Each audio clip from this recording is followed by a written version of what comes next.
Csukd le a szemeid, most magadat látod belül. Érezd, ahogy szívedre a fájdalom leül. Majd nyisd ki a szemeid és nézz az övébe, alig várja, hogy ugorjon gazdia ölébe. Nem megoldás az erőszak. Bárki mondja, ezzel nincs megoldva senki gondja.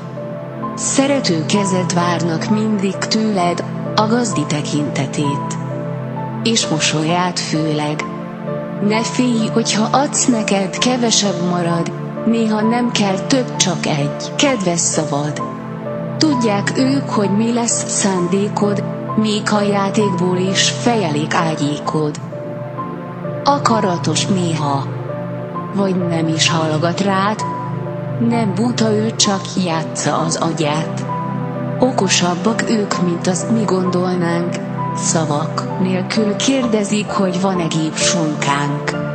Sokszor bújtam én is egy állathoz némán, figyeltem igaz szemeit, ahogy néz rám.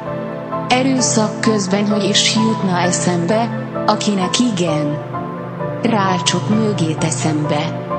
Bár ne kéne a szigor és egyéb intézkedés, bár a gazdi lenne több és a kutya kevés, törölni a földről minden ilyen képet, és helyükbe rakni sok szép emléket.